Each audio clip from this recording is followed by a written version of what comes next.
दोस्तों नमस्कार।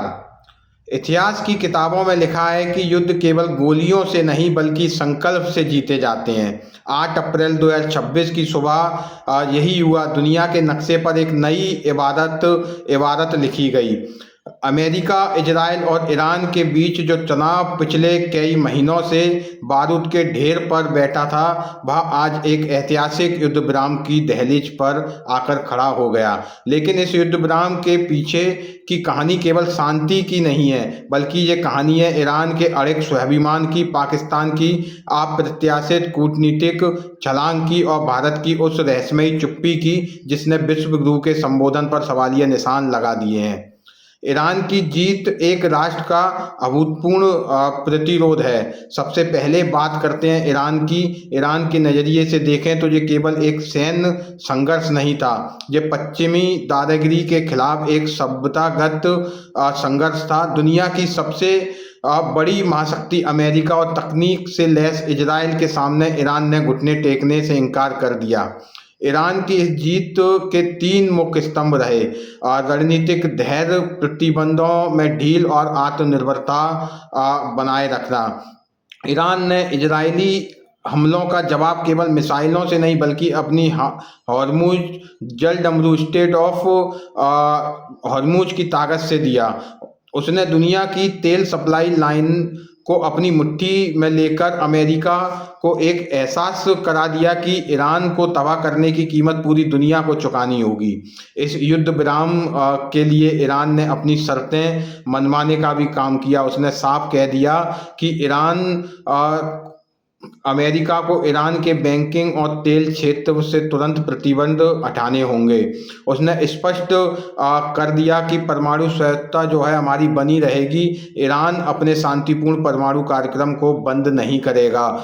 इजराइल भविष्य में ईरानी वैज्ञानिकों या प्रतिष्ठानों को निशाना नहीं बनाएगा।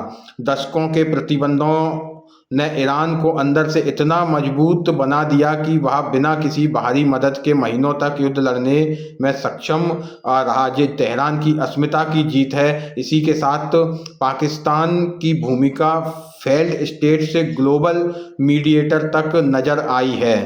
जिस पाकिस्तान को दुनिया आतंकवाद की नर्सरी या कंगाल मुल्क कहकर ठुकरा रही थी, उसी पाकिस्तान ने इस संकट में कूटनीतिक का मास्टर स्ट्रोक खेला है। पाकिस्तान ने इस्लामाबाद शांति वार्ता का आयोजन कर पूरी दुनिया को चौंका दिया। पाकिस्तान के प्रधानमंत्री शहबाज शरीफ की सरकार ने वॉशिंगटन और तेहरान के बीच वह पुल बनाया जिसे बनाने में चीन और रूस भी हिचकिचा रहे थे। आज पाकिस्तान को संयुक्त राष्ट्र और यूरोपीय संघ से प्रशंसा मिल रही है। उसे एक जिम्मेदार परमाणु शक्ति के रूप में प्रचारित किया जा रहा है। पाकिस्तान की कूटनीति चतुराई सामने आ रही है। पाकिस्तान ने इस मौके का फायदा उठाकर न केवल अपनी अंतर्राष्ट्रीय साख सुधारी है बल्कि अमेरिका से आर्थिक मदद के नए रास्ते भी खोल लिए हैं। ये पाकिस्तान की बैक चैनल डिप्लोमेसी की सबसे बड़ी कामयाबी है। अगर हम खुद की बात करें तो हमारा देश विश्व गुरु भारत कहाँ खड़ा है, कहाँ हम गुम हो गए, हमारा नेतृत्व कहाँ गुम हो गया। यही वह बिंदु है जहाँ हमें आत्मचिंतन की आवश्यकता है। एक भारतीय होने के नाते आज हमारा हृदय भारी होना चाहिए। हम गर्व से कहते थे कि हम विश्व गुरु हैं, हम कहते हैं कि हम ग्लोबल साउथ के नेता हैं, लेकिन जब दुनिया के 2 सबसे महत्वपूर्ण क्षेत्र पश्चिम एशिया और खाड़ी देश जल रहे थे, तब भारत कहाँ खड़ा था, हमारा देश कहाँ खड़ा था। उस समय हमारी रणनीतिक पंगुता दिख रही थी। जहाँ पाकिस्तान मध्यस्थता कर रहा था, भारत केवल शांति की अपील के औपचारिक बयान जारी कर रहा था।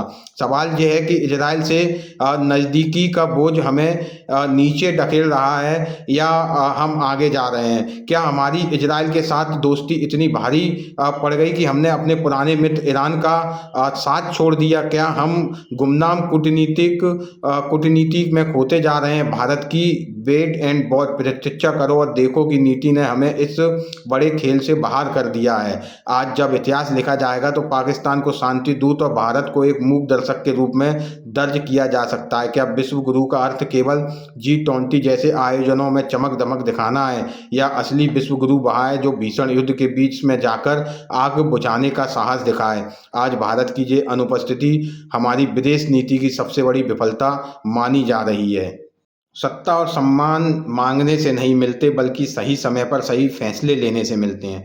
ईरान ने अपनी शक्ति से सम्मान हासिल किया, पाकिस्तान ने अपनी चतुराई से ख्याति पाई, लेकिन भारत ने अपनी खामोशी से एक बड़ा अवसर खो दिया। ये समय केवल जश्न मनाने का नहीं बल्कि भारत के लिए जागने का है। अगर हमें सच में विश्वगुरु बनना है तो हमें अब केवल शब्दों में नहीं बल्कि वैश्विक संकटों के समाधान में अपनी भूमिका सिद्ध करनी होगी। वरना आने वाली पीढ़ियां हमसे पूछेंगी, जब दुनिया बदल रही थी तब भारत कहाँ गुम हो गया था, भारत का नेतृत्व कहाँ कहाँ खड़ा था। खैर, ईरानियों को उनके साहस और बहादुरी के लिए शुभकामनाएं, उनकी जीत के लिए शुभकामनाएं। क्रांतिकारी सलाम सभी ईरानियों को। ईरान